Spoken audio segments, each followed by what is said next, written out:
Hello, everybody. Welcome to ORBITinsure second podcast.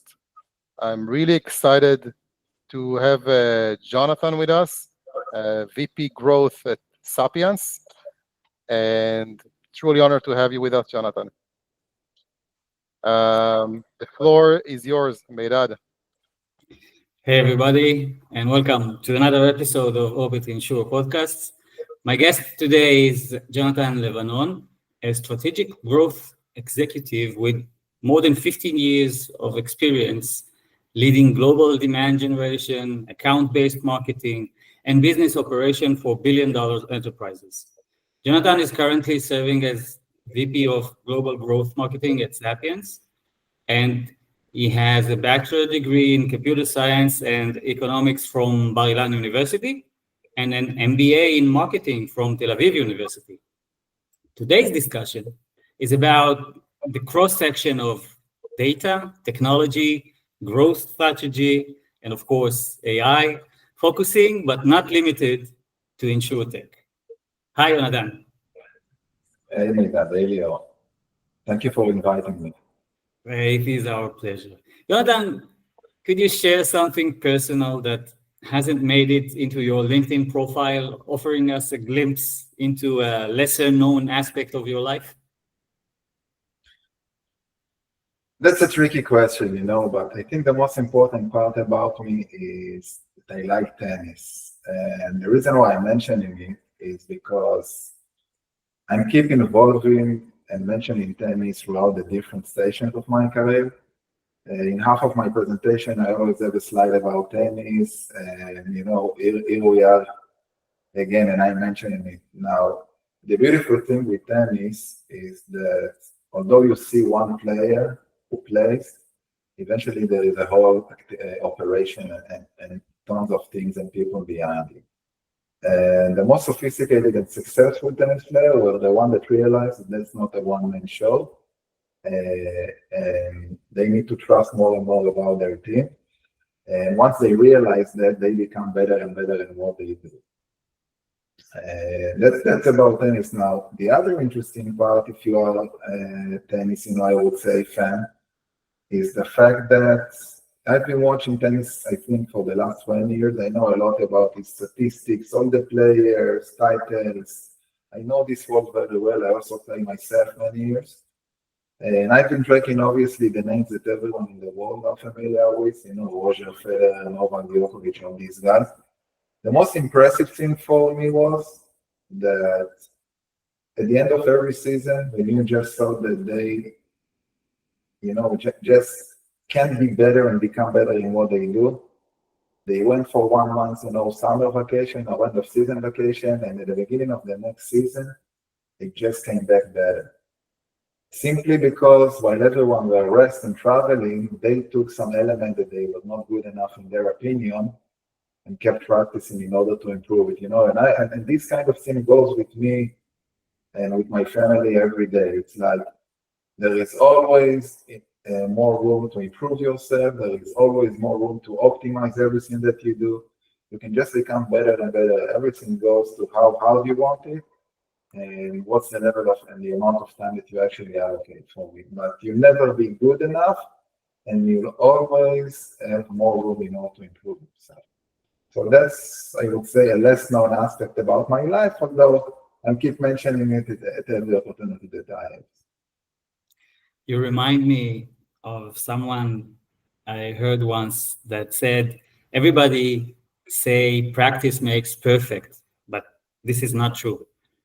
Practice makes progress.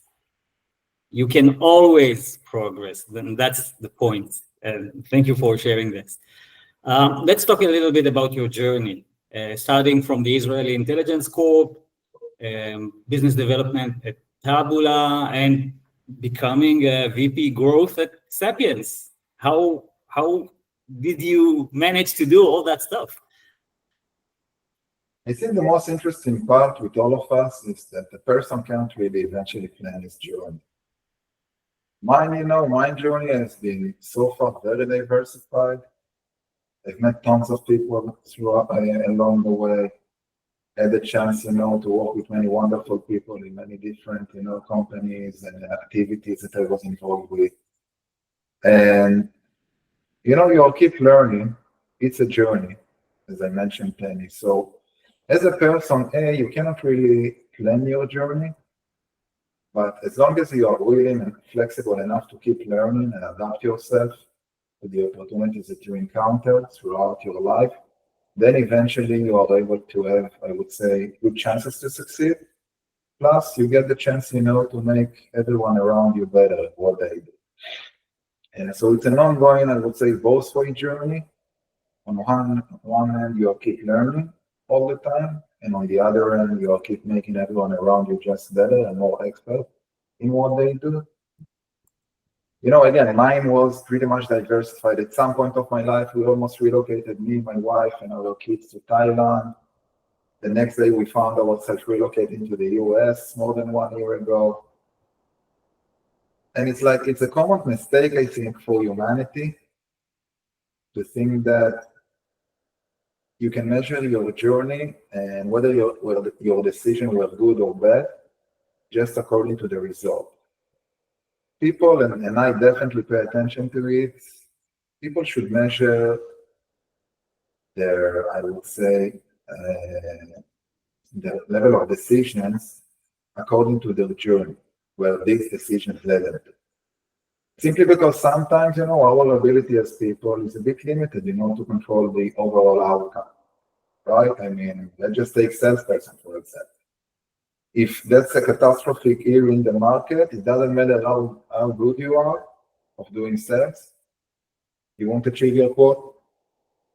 On the other end, potentially, if you are not a good salesperson, but all the companies this year just decided to spread and spend tons of money, potentially you will achieve your quota, although you didn't do it in the year before. So again, our ability to control the outcome results is not always depend or derived only from the activities that we choose to do and our decisions, but we can control our journey. The journey is extremely important because we need to enjoy it, we need to like what we do, we need to enjoy the people around us, and eventually we need to fulfill ourselves. So that's the way I've been doing so far. And when you do so, eventually it leads you, I would say, to unexpected places. You meet many exciting people, you encounter many exciting chances, and you simply need to, I would say, take advantage of it. Nice. I like it. I like your approach. Jonathan, there's often curiosity around what is a growth manager and what growth managers actually do. How would you describe that role at Sapiens, and maybe just by describing a day or a week in that job, and how does it look like? So every day is different than the other day. And again, it really depends under which circumstances or companies or activities you actually do growth. It varies whether you're a startup company with very few people versus if you are, I would say, mid-sized company versus if you work for large enterprises such as Sapiens is. Everything around growth, I would say, is connecting all the dots at every certain point and never rest and be happy from what you have. I mean, you ramp up things, you explore channels, you think about new ideas all the time. At the same time, you need to make sure to build solid teams that know how to execute according to the insights that you gain so far along the way. But you should always think what will be next week, next month, next quarter, next year. For the company, if you want to make sure it will keep growing. Because at some point, it becomes a diversified game. Meaning you need to make sure that you manage relatively or simultaneously many different channels and activities. So if one goes down at a certain point, the other channel will back it up. So it's kind of a game that you need to make sure at every certain point you know how to grow, okay? Where your growth will come from. What will you do tomorrow if this specific channel is being sealed from some reason? You can take many examples, for example, from, I would say, web-based or digital companies that heavily trusted Microsoft, Meta, or any other Google no rule or regulation, and at some point Google or one of those giants woke up in the morning and blocked it, and then 200, 300 people companies just erased it the same day. The revenue level went from $100 million a year to $10 million because literally 90% of their business was solely trusted upon some regulation or collaboration with those giants. You are not allowed to find yourself in the same situation if you want to make sure that you will have a solid growth for the company's pipeline.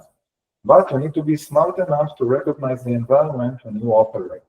Because again, SaaS companies versus small companies versus large enterprises, B2C versus B2B versus B2B2C versus B2G, which is a totally different story.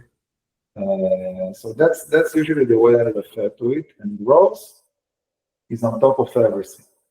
To make sure to connect all the dots, strategy, sales, product, and marketing at a certain point to assure an ongoing steady growth pace. Again, every day, on my side is different than the other day, simply because, again, you are not allowed to rest. So you are keep thinking, keep exploring. I'm talking, I think, every week at least to 3 new technologies that I'm, able to find every week. I keep seeing many demos. At the same time, my teams, keep focusing on specific channels and paths in order to maintain the sustainable growth. I keep looking and researching what will be next, how we are making sure that we are ready for the AI era, how we are making sure to integrate all the technology, and how we are making sure not to stay behind our competitors, everything around that. So that's basically my day or my irregular day job. But that's exciting, I must say. Every day is something new, so that's exciting. It reminds me